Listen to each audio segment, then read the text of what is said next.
What is going on, baseball fans? Hello, hello. We have some news on the MLB Lockout. Could we be seeing some progress? Maybe, finally. We'll talk about that here in a little bit. Could maybe Matt Olson be heading to the Atlanta Braves once that lockout is over? We'll talk about that here shortly. And we're going to give some updates on the Hall of Fame. The Hall of Fame voting results will be revealed tomorrow. I have the latest on that for you tonight. Let's get to it.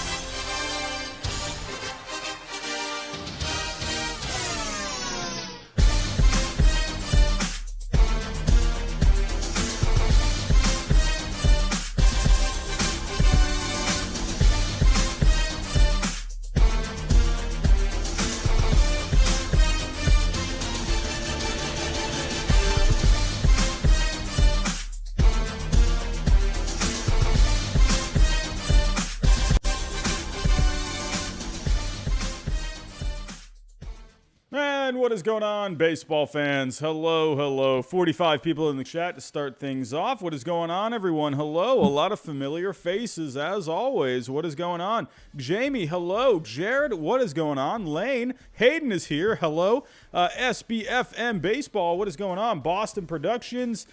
Storm Chaser, one of our members, is here. Hello, Lionheart70, Chris Floor, Tim Brewer, Bob Cashman. What's going on, my friend? Orioles, hello. One of our moderators is here. Well, Zachary, what's going on? John Sullivan, hello. Lane Kerner, who did the Mets trade for? I don't know. They're probably going to make some more moves, I would imagine. But we got to get this lockout over first, and that is our main story tonight. I would say pretty good progress in my personal opinion. Nothing really happened, but something happened, and they're going to be meeting tomorrow. The fact that there was some kind of movement today, and they're going to be meeting tomorrow, in my opinion, that's pretty good if you ask me. I mean, the fact that they don't hate each other, and they don't hate each other enough to not meet again tomorrow. I mean, that is just fantastic if you ask me. They're meeting back-to-back days. I mean, come on. What else could you ask for? To me, I've said this from the beginning, the big thing that is going to get this lockout over, it's very simple, communication. The more you communicate, the faster you're going to get this done. So the fact that they're going to be communicating back-to-back days, that's only a win. Even if they're yelling, they're just, throwing everything at each other, insulting each other's wives and mothers, whatever. Who cares? They're talking, and that they're getting stuff done. So, to me, I'm pretty excited about it. The fact that, they were meeting today, and I figured you probably weren't going to hear anything for another few days, but hey, we're going to hear something again tomorrow, so that's a pretty good one. That's pretty good for me. Matt Olson, supposedly, the Braves and the A's were talking about him.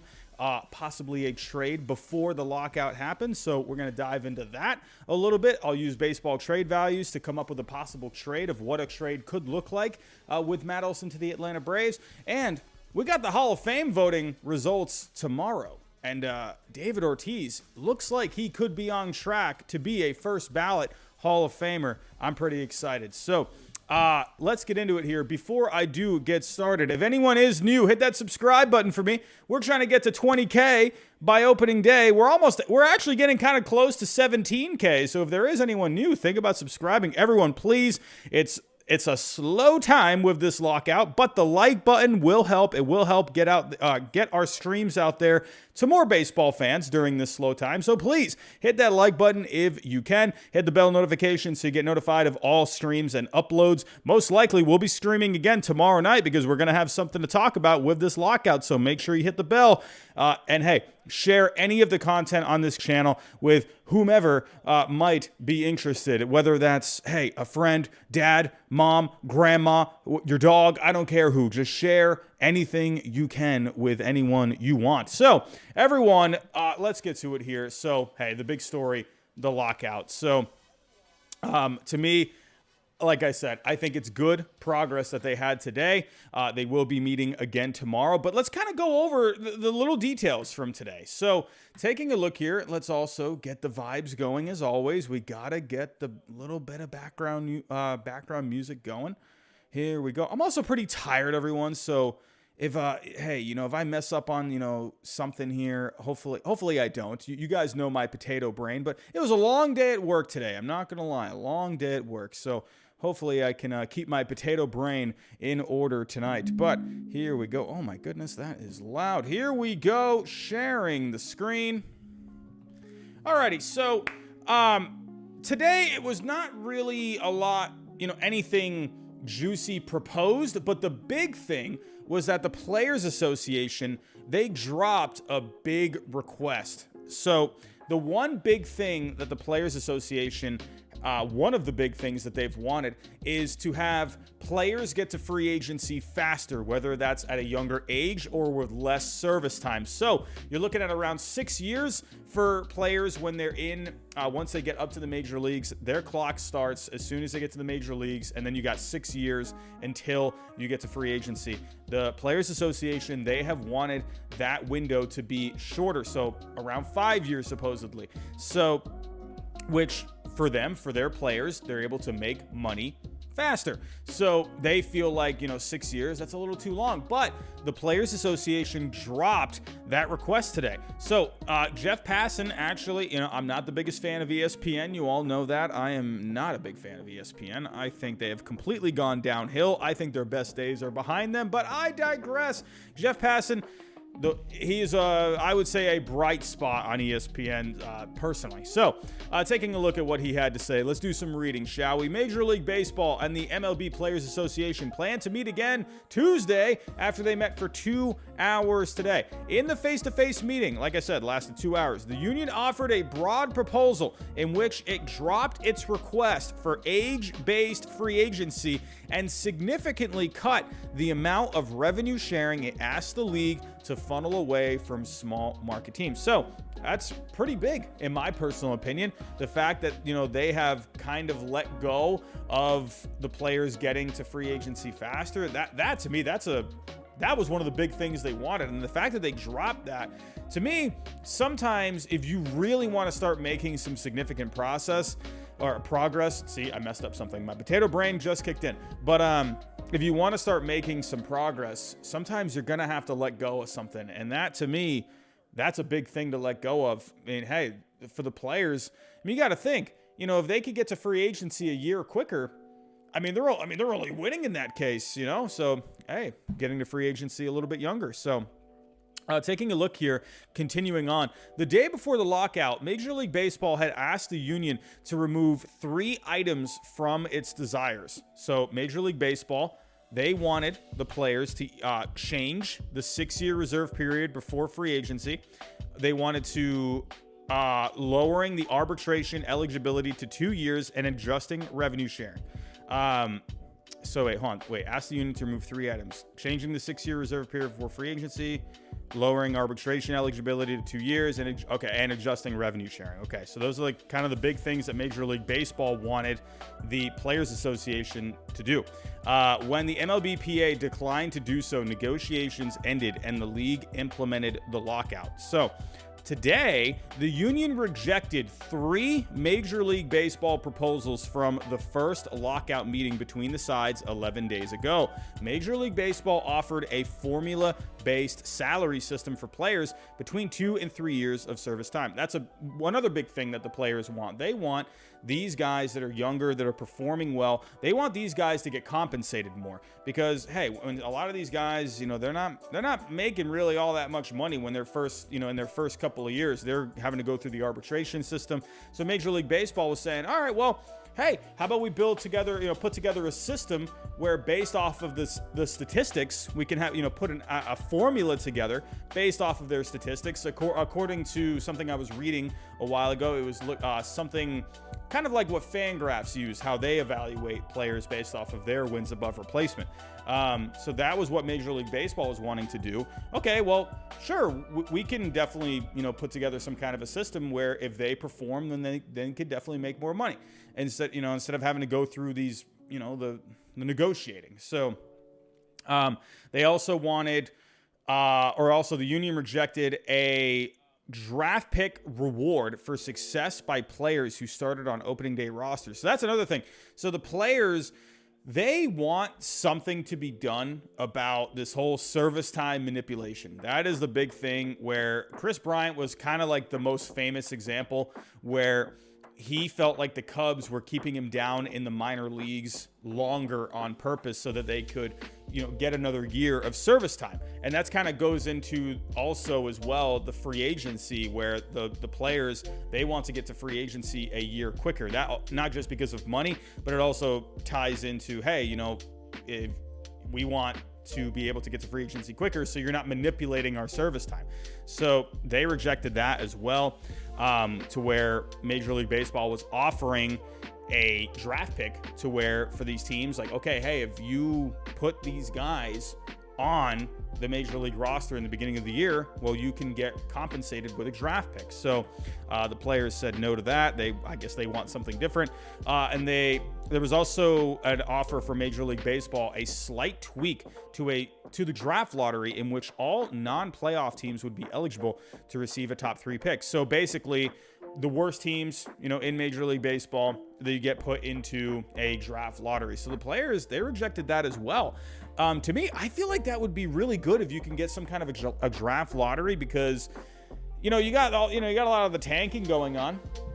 These teams, they're just selling off and whatever, and they're just looking to get draft picks. So, it's shown, tanking at the end of the day has really shown that it can work. So, but, and the fact that the union, they didn't like what Major League Baseball was offering in that regard. So again, but that is okay. That is where you have to come back to the table and you gotta work these things out. Just because they're rejecting these things doesn't mean you're not going to see some different kind of some different thing put in place where, instead of a formula-based salary system, maybe they can come up with a different system. Or instead of a draft pick reward for success by players started on opening day rosters, maybe they want something a little bit more firm. Instead of like saying, hey, if you bring this guy up to the major leagues, well, we'll give you a draft pick. Well, probably the players, what they want, they just don't want anything like that involved. They want these guys to not have their service time manipulated. That's what I would imagine. And then they also turned down the slight tweak to a draft lottery. So maybe they do want a draft lottery, but they didn't like what Major League Baseball was offering. So you could definitely still see these things. It's just are we going to see maybe a different version of it in the end? We'll have to wait and see. So continuing on with the article, 80 people in the chat. What's going on, everyone? Hope everyone's having a wonderful Monday night. The players remain steadfast in a number of their positions Monday, sources said, including raising the minimum salary from $570.5 thousand a year to $775,000. So that, to me, I wonder if maybe they meet in the middle somewhere. Maybe you could see maybe like 650,000. I could maybe see something like that. That, to me, I feel like that probably is not going to be a big sticking point when it comes to these negotiations. So I think they'll be able to work out the minimum salary rather easily. Now, this is one where I think this one could get a little sticky. Bumping the competitive balance tax threshold, or the luxury tax, from $210 million to $245 million. That is big, because you got to remember, when you go over that luxury tax line, there are penalties that get put in place. Teams have to pay more fines. You can lose international signing money. You can have stuff with the draft kind of messed up on you. So the fact that, a lot of teams, they don't want to go over that luxury tax line because they don't want to have those penalties put in place, especially if you're going over that luxury tax line from year to year to year. The penalties just get worse and worse.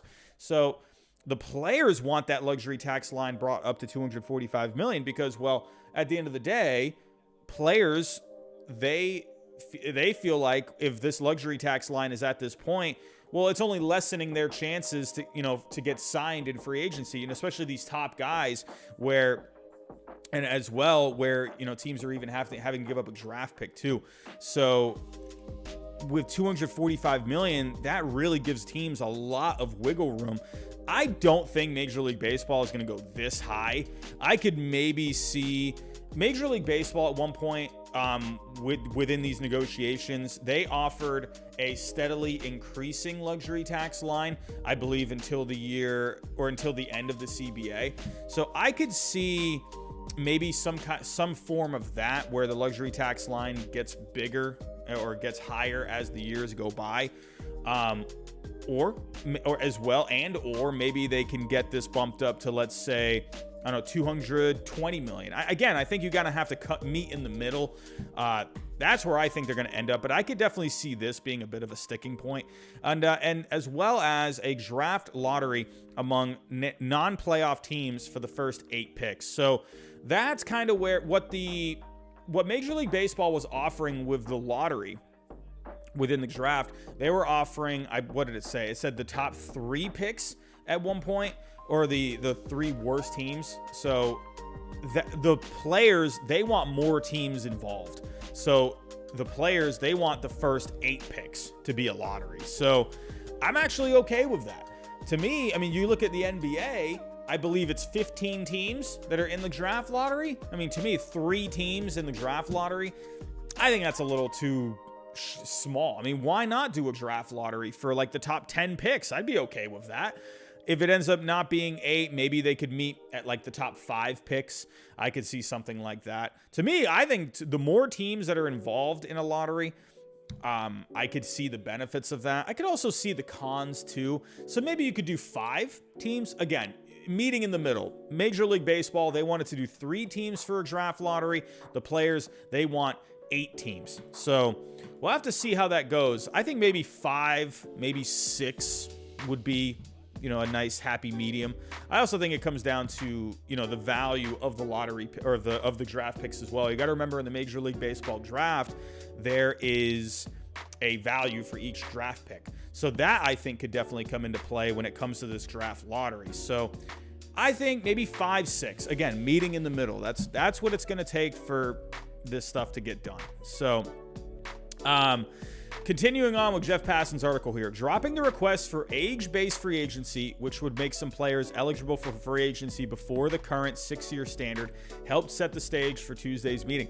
And again, I think that is the big thing right there. That is the big thing, is you're letting go of a big part of the negotiations right there. So the fact that they dropped it, they said, all right, we'll drop that, but you guys got to start meeting us in the middle a little bit more here. JM1231 with a $2 super chat.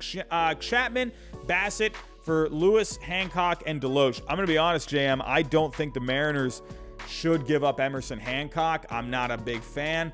I think, to me, keep all of that young starting pitching. I mean, you got a lot of good arms in that system. Emerson Hancock, just a recent high draft pick.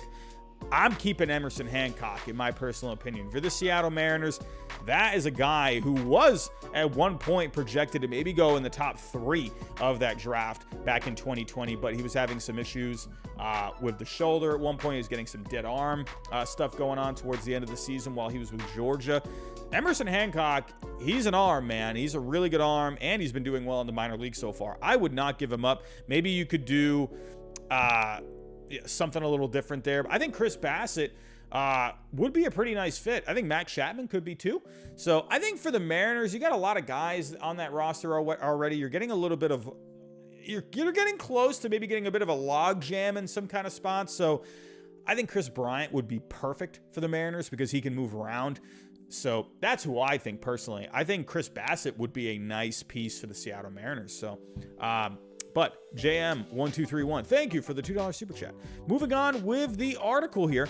So again, the fact that the Players Association, they dropped the shorter time to free agency request, that's huge. And I think that really could get the ball rolling. At the end of the day, in my personal opinion, the owners are going to have the advantage, because at the end of the day, it's a business. And at the end of the day, players, yes, obviously players keep the machine moving, but you got to remember with the owners, they got to keep it going here. They got they got to set their own stuff for years to come. You know, players are going to come and go. So to me, I think the players, they're going to have to give up something to get something. So I think they probably sat down and they said, all right, what is one of these things that we can drop? Because if you go back to the article, in the beginning of this article here, it said here, Major League Baseball had asked the union to remove 3 items from its list of desires: changing the 6-year reserve period before free agency, lowering arbitration eligibility to 2 years, and adjusting revenue sharing. So I think they probably just thought financially it was probably best to just give up the free agency thing where they wanted it to be 6 years to 5. I think that was the big thing to get rid of there, because at the end of the day, I mean, hey, it's another year. You know, sure, a lot of things can happen within a year, but they probably thought, you know what, it's not worth it to keep fighting over this, 6-year reserve period for free agency. So they value more the arbitration eligibility. They want that to start at 2 years, because you got to remember, with pre-arbitration, I think that's 3 years. I think it's 3 years for pre-arbitration. I think I'm right on that. Correct me if I'm wrong in the chat. And they also think, hey, they want more revenue sharing. They want more money coming in. So that, to me, they probably sat down and they said, okay, these two are the most beneficial for us in the long run. So, hey, if we got to drop something, we'll drop this. But, Major League Baseball, they know they're not going to drop all 3 of those things. But the Players Association, they said, all right, if we can drop one, this can maybe get the conversations rolling a bit. And I think Major League Baseball thought that too. They knew they're not going to drop all 3 of those things.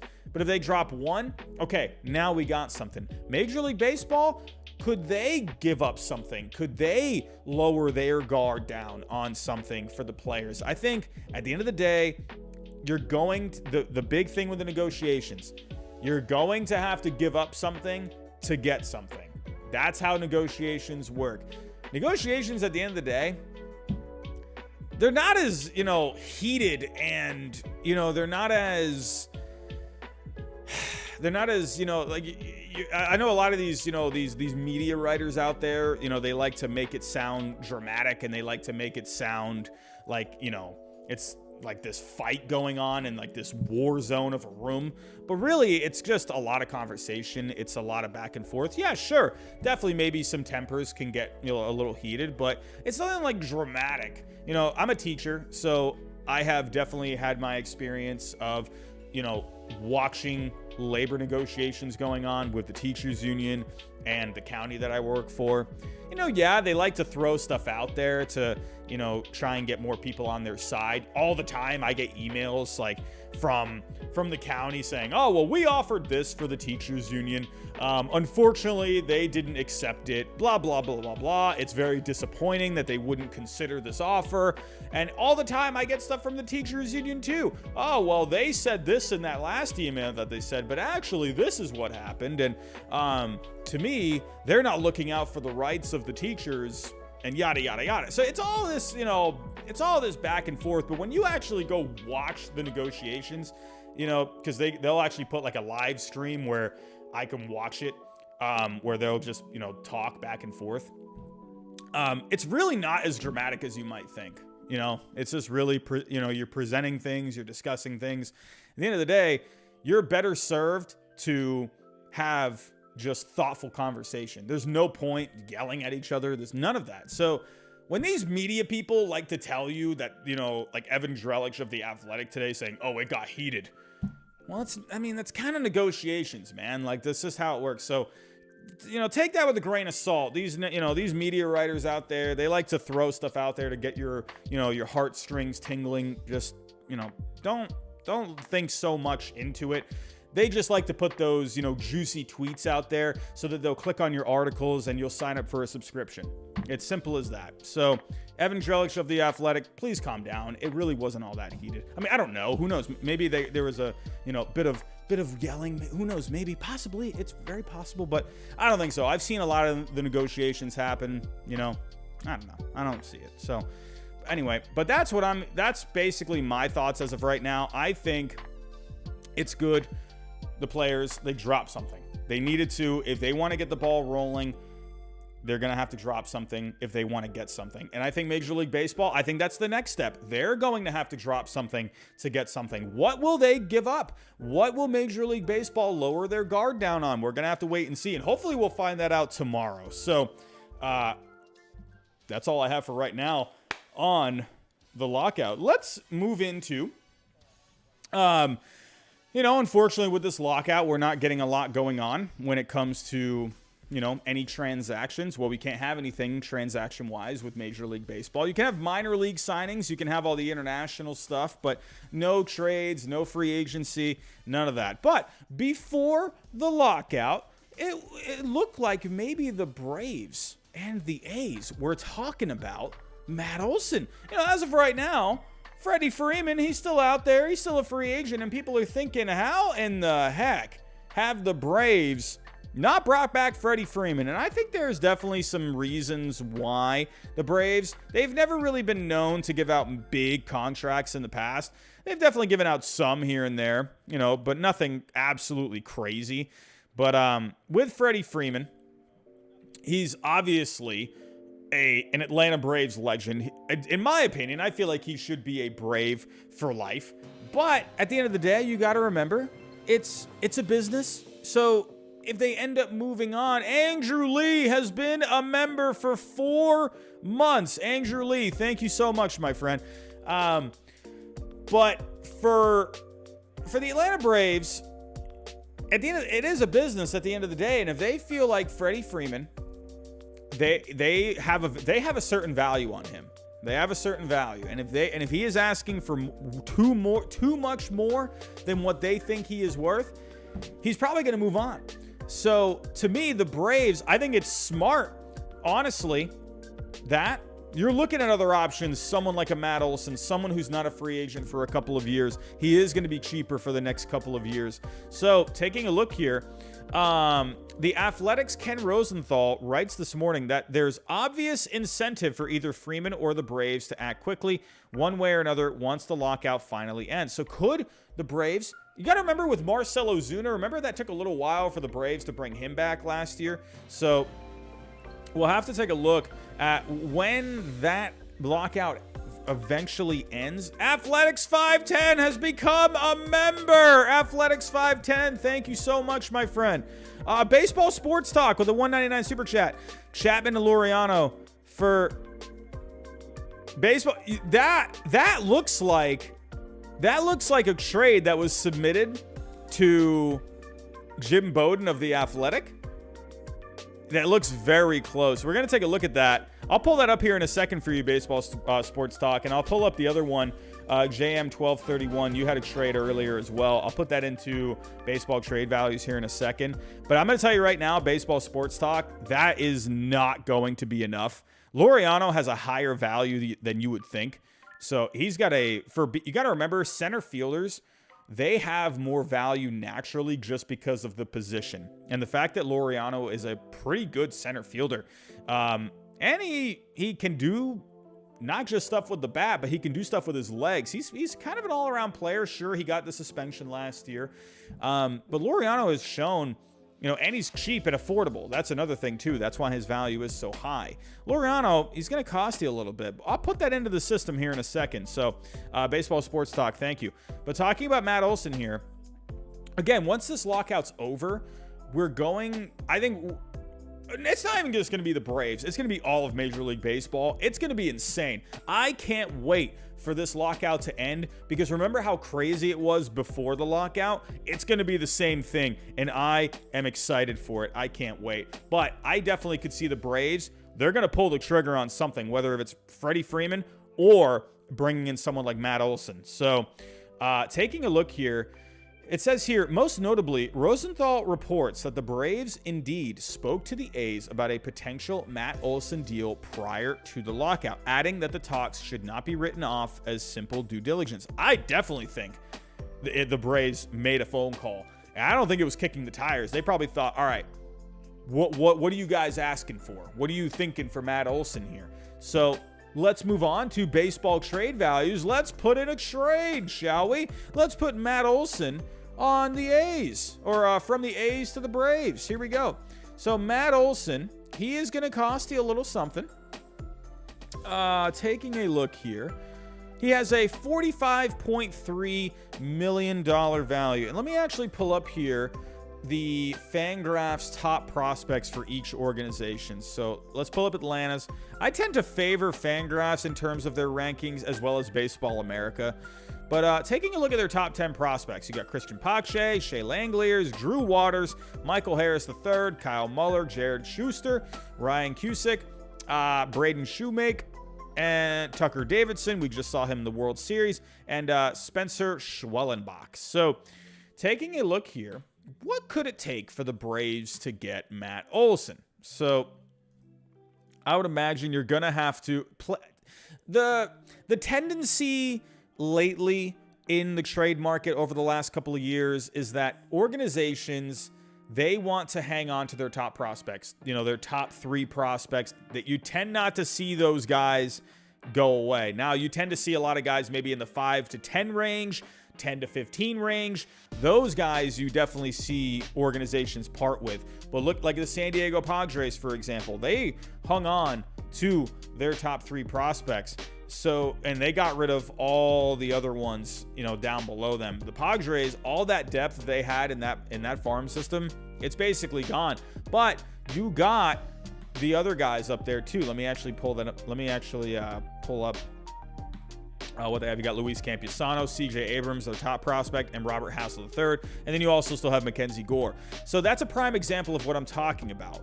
The Padres, they were getting rid of all these other prospects, but they hung on to these guys. The Yankees, they have really hung on to their top prospects. You've been talking about, all these prospects that they have. We've been hearing about these prospects on the Yankees for a long time now. But taking a look, they never got rid of Anthony Volpe. Oswald Peraza, he is someone where all the time in baseball trade values, you're always seeing him as a possible trade piece. He still has not gotten moved. Luis Medina, Vargas, Davy Garcia was one they never got rid of. Clark Schmidt was someone they never got rid of. And obviously Jason Dominguez was someone that, people think he's going to be the next Mike Trout. So you see organizations, they don't want to give up those top prospects. And I think that's going to be the same thing with the Braves. They're probably thinking, nah, we're not going to give up Pache. We're not going to give up Langeliers.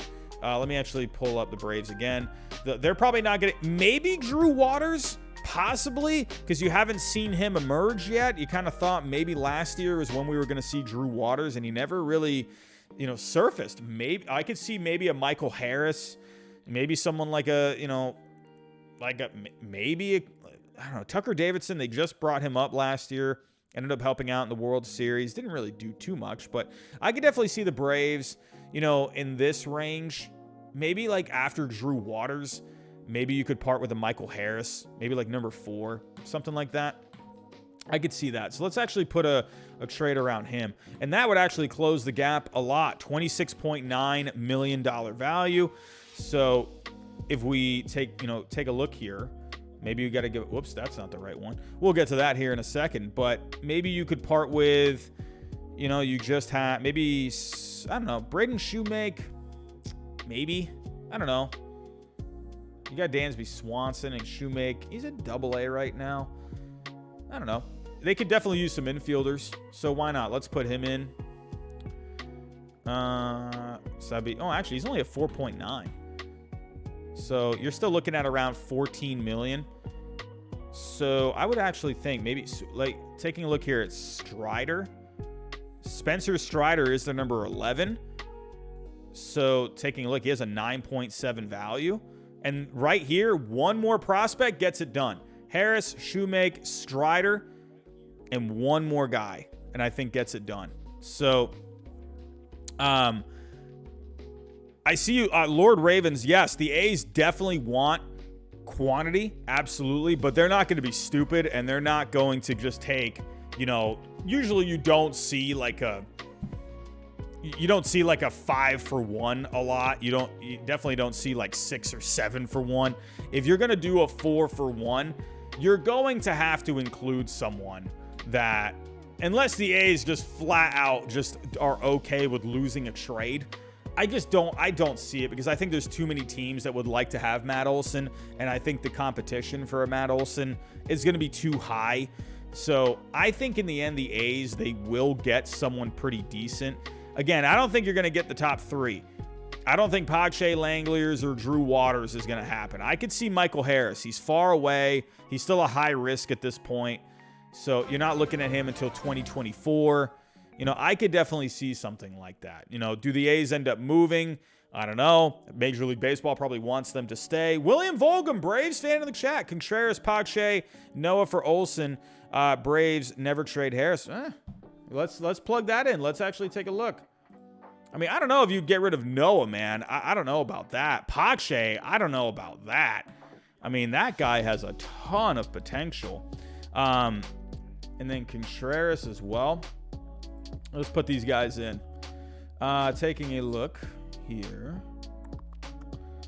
All right, Noah. So, yeah, I mean, he's got an okay value.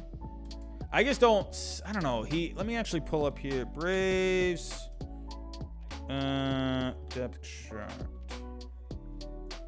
So when is Noah? Also, another thing with the A's, they don't want to bring in like money. They want pre-arbitration guys. With Noah, I believe you're not. Yeah, he's not arbitration eligible until 2024.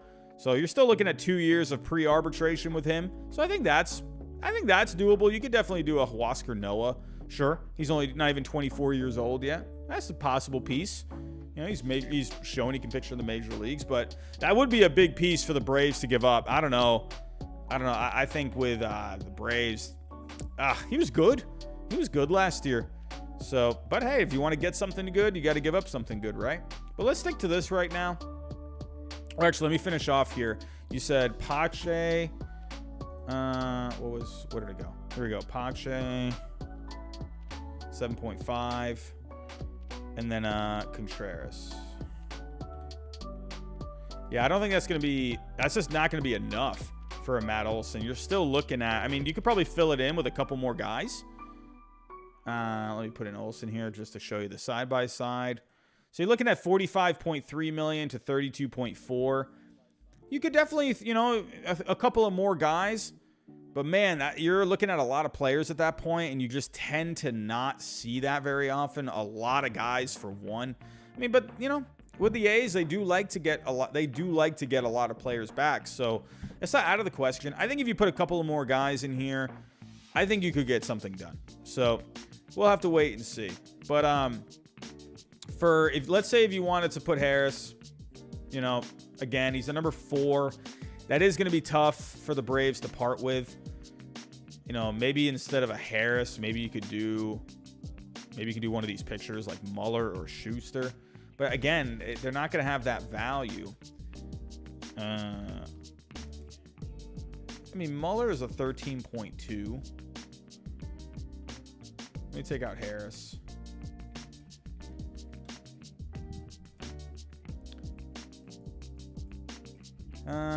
So yeah, I mean, you're definitely gonna have to put 2 more guys. So let me do, I don't know, I'll put Schuster. He's only at 4.3. So let me actually go back here. I don't know, you're looking at maybe Cusick. I already put Shoemake there. Maybe Tucker Davidson. Maybe. What is Davidson's value? He's got a 9.4. And Davidson's definitely pre-arbitration. So you're getting maybe kind of close. Oh, wait, that's not the right one. Hold on. Let me put him. So yeah, one more guy maybe gets this done. Someone in the $8 to $9 million range. Maybe you could do Contreras. Could you do Contreras? Is he still even considered a prospect? Yeah, maybe. I mean, the thing is, catcher, you got him there at where you have, you got Sean Murphy already. So do you want to bring in another catcher? That's another thing. Maybe, I don't know, Franklin. Could you do Pache? I mean, if you do Pache, I mean, if you did do a 5-for-1, it's definitely a big package. You're giving up a lot here for Matt Olson. So, you know, if this is what the A's, if this is the way they want to do it, more quantity, I think, I don't think this is terrible. You're getting a really good mix of players. You're getting a few pitchers. You're getting Pache, but that would be a tough one. Pache. But he's your number 1 on Fangraphs. So, like, I don't know. His value really diminished last year. So, I don't know. That's good. I don't know. Again, I think these teams, they really want to hang on to their top guys. I think Harris might be the guy that if you were to pick one guy in the top 5, he's the furthest away. So that's one where I'm thinking, man, you know, that could be someone that really tightens the gap in terms of the values. But Pache, if you want, he's your number 1 guy. I mean, in this I don't know. I think this is probably, it's not my favorite, possibly, but if you do this, I don't know. It's going to take a little bit, you know, of back and forth. I think basically with the lesson that we're learning here, it's going to take some back and forth, I think, you know, with the Braves and the A's. So the A's, I mean, again, it just depends on what the A's want. Let me plug in a couple of those trades prior while I'm on baseball trade values before I move on to our last story of the night. JM1231, let's get your trade in here. So you had the Mariners and the A's. So we're going to move on to the Hall of Fame here in just 1 second, everyone. I'm just honoring a couple of the super chats. Thank you again for that. So here we go. I'm already on the A's. Never mind. So for the Mariners, you're giving up Lewis, Hancock. Again, I personally wouldn't get rid of Hancock. That's just me. And Deloche. So you're looking at 42.6. So instead, not Olson. Yeah, that's not going to get it done. Because if you're looking here, Laureano, he has a $60 million value. Taking off Olson. And then if you're putting in Chapman. Yeah, dude. Like, there's no way. Hold on, Olson. So, yeah, you're not close. Now, could you do a, I don't know. Could you, I don't think the A's would want Kyle Lewis, to be honest. I think with Kyle Lewis, you're not really, that's not a player I think the A's would want. Let's go to the A's depth chart on Fangraphs. Let's go. Actually, no, let me go to the Mariners. Sorry. Got 102 people in the chat. Thanks for stopping by tonight, everyone. Really appreciate it. I hear a super chat. Andrew Lee, check your Twitter. What's going on Twitter? What is happening on Twitter? Hold on. Let's take a look, Mr. Andrew Lee.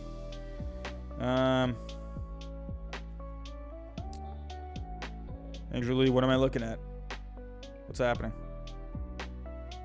I don't see anything. Andrew Lee, I don't know what I'm looking at. Andrew Lee, tell me in the chat, what am I doing? Is there a notification? Oh, here we go. Oh, okay, I see that. Nelson Cruz, maybe a Padre.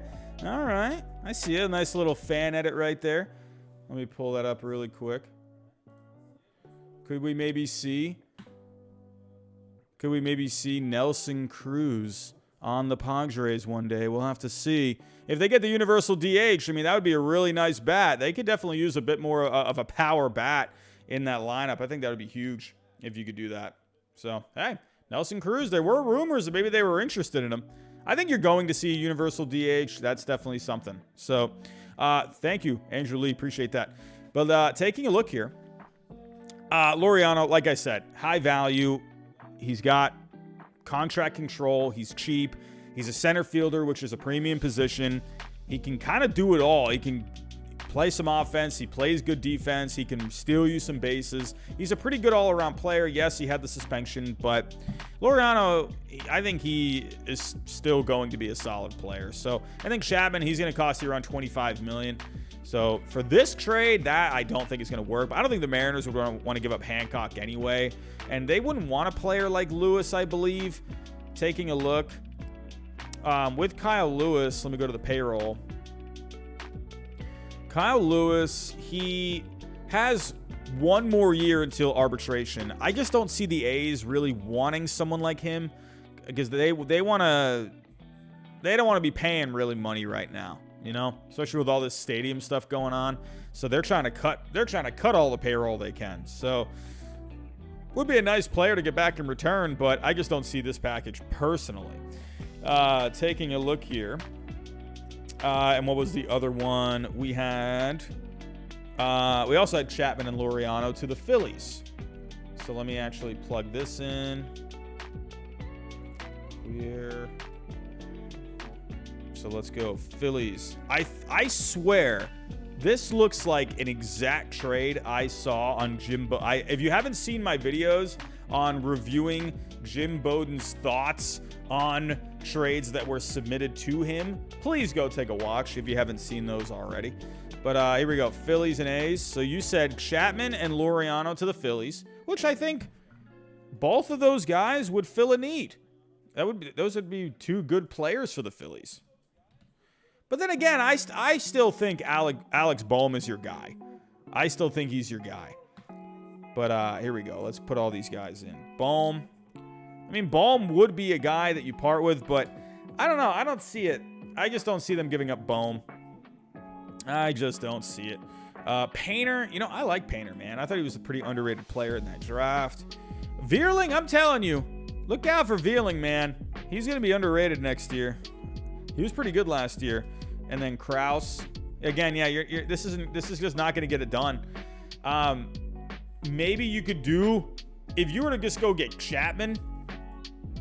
I mean, if you really wanted Chapman, let's take out Laureano. You could do, if you wanted Bohm and Painter. I could see that. So let's take out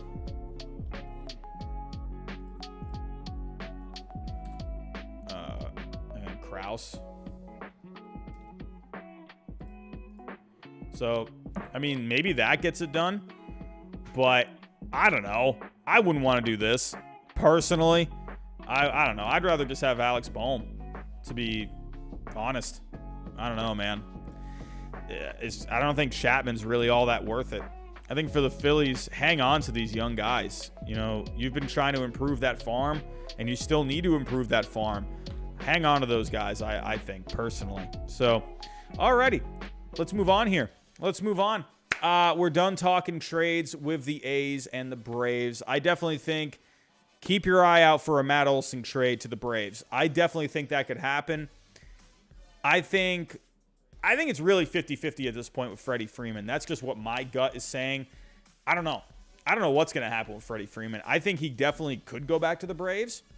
But I also could see the Braves, if they feel like he's asking for just too much, for more than what they think he is worth, he'll go to the Dodgers. He'll go to the Yankees. He'll go to another team. I could definitely see something like that personally. But let's move on here. We have the Hall of Fame voting coming up tomorrow. And it's looking like David Ortiz, I mean, knock on wood, David Ortiz might be a first ballot Hall of Famer. But Barry Bonds and Roger Clemens are right there in the thick of things. They are right there. Let's go take a look here. So, not Mr. Tibbs. He is someone to keep an eye out for on Twitter. He's been doing a great job. Ryan, I think I'm saying it right, Ryan Thibodeau. He has been doing a lot of Hall of Fame stuff lately. He's been keeping track of all of the Hall of Fame ballots that have been submitted by baseball writers that are eligible to vote for the Hall of Fame. So as of right now, this is what we're looking at. He has a spreadsheet going on Excel. As of right now, 48% of ballots have been submitted. So you still got a half of these guys that have not turned in their ballot. But as of right now, David Ortiz has an 84.6% chance of getting into the Hall of Fame. You need a 75% chance. Ivan Rodriguez, years ago when he got into the Hall of Fame, he was lower at this point. Actually, let me see if I can pull up that picture. Let's see. Where is that picture that he put up? So he put up the other day. Pretty cool. He has like all these like trackers and stuff too, like where their percents have been, you know, over the years. He does great work over here. So yeah, Barry Bonds, we'll talk about him here in a second, but he's right there. Kurt Schilling, he's actually going up a little bit. Kind of dropped a little bit there, but at right now with 180 ballots, he's at 60%. He's not going to make it, but he's gone up a little bit over the last few votes that have been submitted. Here we go. So this is what I was talking about here. So David Ortiz, if you take a look at Pugs Rodriguez in 2017, Pugs Rodriguez at 180 ballots was at roughly where like 83%, or no, a little lower than David Ortiz, probably like 82%. So like 82% Pugs Rodriguez, or like 82.5% was where he was at the same point where David Ortiz is. And David Ortiz is at 83.9%. And then Pugs Rodriguez ended up getting into the Hall of Fame. David Ortiz is on track according to history. So we're going to have to wait and see what ends up happening. Now, if you take a look at someone like Jeff Bagwell, this is where things get interesting with Roger Clemens and Barry Bonds. Jeff Bagwell at so David Ortiz at this point, he's at what was his percent? 84.6. So he's at 160 votes. So I don't know why it's saying it was 180 votes. Well, that can't be right. 159. Oh, Super Chat coming in. Baseball Sports Talk coming in again with the clutch Super Chat. I get that Laureano is young, cheap, and good, but his two main tools are his pop and his arm. Definitely a good point. Both massively impacted by PEDs. I think this site is wrong. I think it's really going to be a wait and see. I think next year is going to be a big year for him. He's shown in the past, yeah, he definitely got popped with the PEDs. I think this is going to be a big year. What is he going to be in 2022 when he comes back? Is he going to be the guy that we've seen in the past? As of right now, we can only go based off of the numbers. You can't really go into PEDs, really. You know, you can't. You just can't. There's no way of knowing. I mean, yes, I know you can, you know, obviously Barry Bonds is a guy. We're talking about Barry Bonds right now. But at the end of the day, we don't know of those PEDs. The simple matter of the fact, you can't prove that the PEDs did anything to help improve his numbers. At the end of the day, there's just no way of proving it. You're going to have to wait and see until this year. They are going off of that. They have that value for him based off of what they know. His numbers, the position that he plays, how much he's making, how much control he has left until free agency. Those are the things that you do know. You can't really look at the PED. You can't really look at the suspension for the PEDs. Unfortunately, I know, yes, emotionally we want to, but there's no way of knowing. I think this is a big year for him. You could definitely see that value just plummet next year. If it ends up being that the PEDs were a big thing, then yeah, sure. Then yeah. But I don't know. Could teams maybe use that as leverage? Possibly. I don't think the A's would really, you know, because they have him under control for a while. It's not like they really need to give him up. So I don't think they'll bite on that. Teams would be like, oh, he had the suspension. Yeah, I think you should probably lower his price a little bit. We're like, well, we don't really need to. So I don't know. That's where I'm at. I see what you're saying. But again, I think we're going to have to wait and see this year. What is Laureano going to be? So, but as for the Hall of Fame, 84.6, David Ortiz, he's on track. Now, if we go back here, Jeff Bagwell was at a 77.4% in 2016. Well, that was at 200 ballots. So as of right now, Roger Clemens has 144 votes total. Or is that votes or ballots? Where do I see the ballots? Or no, so, all right, never mind. We're at 178. So there's 178 ballots submitted. So at this point, 180. So Jeff Bagwell was at. So that looked, yeah. So yeah, 77.4%. I wish they just put these like where right over here, but 77.4%. Barry Bonds is at 77.7%, and Clemens is at 76.6%.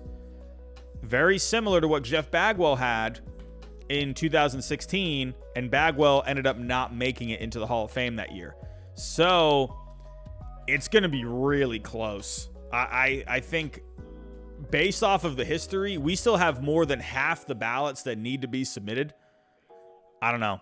I think when you get all of these ballots in, my guess is that Bonds and Clemens, maybe Bonds. I feel like Clemens, I don't know. I feel like Clemens might end up I think he's going to fall short. He's really close. Bonds, it's going to be super close. We're going to have to wait and see. I don't know. I don't know. Based off of history, he won't get in. Just because usually when all of the ballots have been submitted, a lot of these guys like to make it public, you know, and those guys that don't want to make it public, you don't know what they're going to do. So it's going to be interesting. I think Clemens, if I were to guess, Clemens doesn't get in. Ortiz gets in. At this point, he's at 84.6%. The media loves him. The fans love him. People just like David Ortiz. As simple as that. Yes, I'm not going to sit here as a Red Sox fan. He popped up on that report for PEDs. Yeah, he probably was taking something. I'm not going to sit here and play stupid. Absolutely, I think David Ortiz was probably taking something. If he came up on a report, most likely he was taking something. You know, he had the backing of Major League Baseball. So when that report came out years ago, it really got swept under the rug because he has a lot of support within Major League Baseball. He just does a lot for the game of baseball. He's in the media now. You know, people love David Ortiz at the end of the day. And like I said, he's in the media. He's one of their own. So David Ortiz, you know, Dan Shaughnessy actually just said I believe he said he's not voting for David Ortiz. And David Ortiz called him an a-hole. So not everyone in the media likes David Ortiz, but the fact that he is within the media now, that's only going to help his case. So maybe if Barry Bonds had gotten into the media, you know, maybe if he did what A-Rod did, maybe we would have seen Barry Bonds really, help himself out by getting in. You know, maybe even with Roger Clemens too. I definitely think you could have seen something there. But my guess, Ortiz gets in. Clemens does not get in. Bonds barely doesn't get in. I feel like there's going to be, me personally, I'm voting for, if I were to pick, I'm going to tell you my ballot right here. On my ballot, I picked Bobby Abreu. That's obviously not a very popular pick, but I liked Bobby Abreu. I thought he was a very underrated all-around player. I would pick Bobby Abreu, Barry Bonds, Roger Clemens. I picked Andrew Jones, David Ortiz. I think I picked Manny, number 6. A-Rod, I picked at number 7. I did pick Scott Rowland with my 8th pick. I think I picked Kurt Schilling. And I think I picked Billy Wagner. Yeah, I think I picked Billy Wagner. I think maybe... I don't know. I feel like I did. I thought I put in a vote for Sosa, personally. But to me, here's my personal opinion. If David Ortiz gets in, I think Barry Bonds should get in. Barry Bonds is the best hitter of all time, steroids or not. Barry Bonds was easily one of the best players of all time.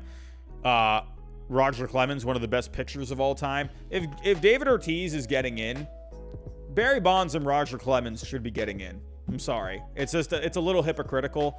Because to me, if David Ortiz, if his name came up on a report somewhere, I think sorry, he probably was taking something. If his name came up on something, I don't know. I don't know. But to me, you don't know. That's the thing. You don't know if David Ortiz was taking something. There was no way. There was nothing.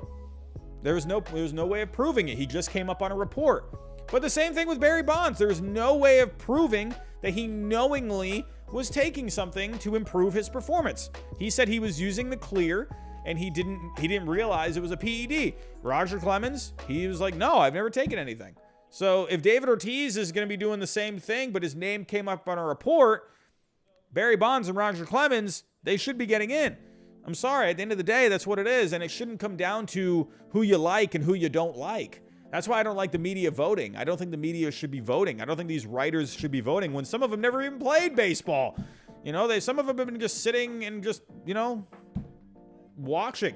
They've just been watching from their TVs and in the stands their whole lives. They never even played. Maybe they played some Little League, but in my personal opinion, I think players should be voting, and I think people that are in the Hall of Fame should be voting. That's what I think. So that's just me. But let me know what you think. I'm really curious to see your opinions.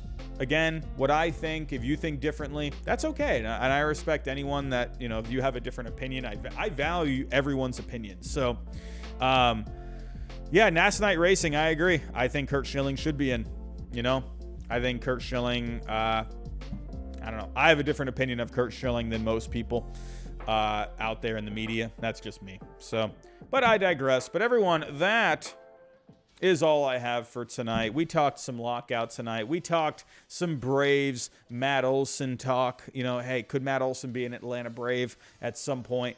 We'll have to wait and see. Hey, Hall of Fame voting all the results will be released tomorrow.